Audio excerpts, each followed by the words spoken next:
علامہ حافظ اویس احمد صاحب یہ فرمائے گا زبان ایک بہت اعلیٰ نعمت ہے اللہ کی دی ہوئی بندے کے لیے، اس نعمت کا شکر کس انداز میں انسان بجا لائے؟ بسم اللہ الرحمن الرحیم۔ جی یقیناً نعمت کا تو تصور یہ ہے کہ نعمت جتنی زیادہ بڑی ہوتی ہے اتنا ہی زیادہ اللہ پاک کا شکر ادا کرنا چاہیے، اور زبان اتنی بڑی نعمت ہے کہ ساری عبادتوں کا مدار بھی اس پر ہے۔ آپ کی نماز ہے تو اس میں آپ کی زبان ہے، آپ اگر جو ہے وہ وعظ و تبلیغ دیکھیں اس میں آپ کی زبان کا استعمال ہے، روزے میں زبان کے کنٹرول پر کتنی اہمیت ہے۔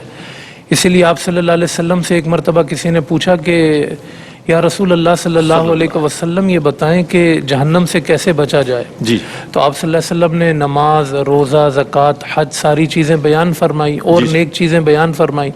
پھر اس کے بعد آپ صلی اللہ علیہ وسلم نے کہا تو میں ایک چیز اور ایسی بتاؤں کہ جس پر ان ساری عبادتوں کا مدار ہے؟ کہا یا رسول اللہ بتائیں؟ کہا یہ زبان ہے۔ اللہ، ساری عبادتیں اپنی جگہ، سب کا مدار حضور نے فرمایا اس زبان پر ہے۔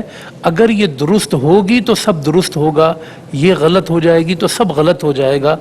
تو یہ بہت بڑی نعمت ہے، اور اس نعمت کا دیکھیں جو سب سے بڑی چیز اللہ پاک نے ہمیں اس میں عطا فرمائی وہ قوت گویائی ہے۔ قوت گویائی کتنی بڑی جو اس نعمت سے ہے محروم ہے ان سے اس کی اہمیت اور اس کی جی اللہ پاک فرماتا ہے الم نجعل لہ عینین ولسانا وشفتین، کیا تمہیں دو آنکھیں نہیں دی، کیا تمہیں زبان نہیں دی؟ احساس دلایا کہ کتنی بڑی نعمت اللہ پاک نے تمہیں عطا فرما دی۔ اب اس کا جو شکر ہے نا وہ پھر اس کا صحیح استعمال ہے، صحیح اللہ کے حکم کے مطابق اس کا استعمال ہے۔ آپ دیکھیں کہ قرآن کریم میں قولاً کا لفظ بار بار آیا ہے، ٹھیک ہے نا؟ اب اللہ آپ کی زبان سے کیا چاہتا ہے؟ کہیں فرمایا کہ اتقوا اللہ وقولوا قولا سدیدا، سیدھی بات کہو، تو آپ پھر سیدھی بات کہیں، ٹیڑھی بات نہ کہیں۔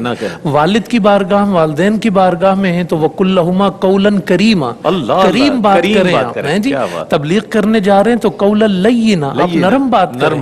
ساری باتیں قرآن نے بتائی ہیں کہ آپ نے کیا کیا کہنا ہے، اور پھر اس زبان کا استعمال بطور تشکر کے قرآن کہتا ہے وَمَنْ أَحْسَنُ قَوْلًا مِّمَّنْ دَعَا إِلَى اللَّهِ وَعَمِلَ صَالِحًا، اس سے زیادہ اچھی بات، اس سے زیادہ اچھا قول کس کا ہوگا جس نے اس زبان سے اللہ کی طرف بلایا۔ سبحان اللہ۔ تو اس کا استعمال اللہ کی طرف بلانے کے لیے ہو، دعوت و تبلیغ کے لیے ہو، قرآن کریم کی تلاوت کے لیے ہو، یہ ساری چیزیں اگر ہوں گی تو پھر زبان کا استعمال شکر بن جائے گا۔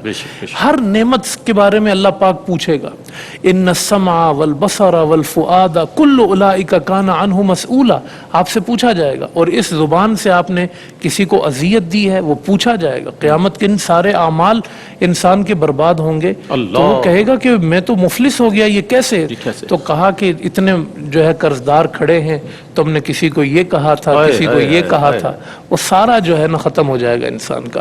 تو اس کا مثبت استعمال، اچھا استعمال، نیک کلمات میں اس کا استعمال۔ حضور نے فرمایا بندہ ایک جملہ کہتا ہے اچھا کلمہ، اس کو خبر بھی نہیں ہوتی اللہ اس کو کہاں پہنچا دیتا ہے، کتنی بلندی پہ، اور اسی سے بندہ غلط بات کہتا ہے اسے خبر بھی نہیں ہوتی اللہ اسے کتنا نیچے گرا دیتا ہے۔ تو اس لیے جو ہے وہ اس کا مثبت استعمال اور مثبت استعمال ہی اس کا شکر ہے صحیح معنوں میں۔ کیا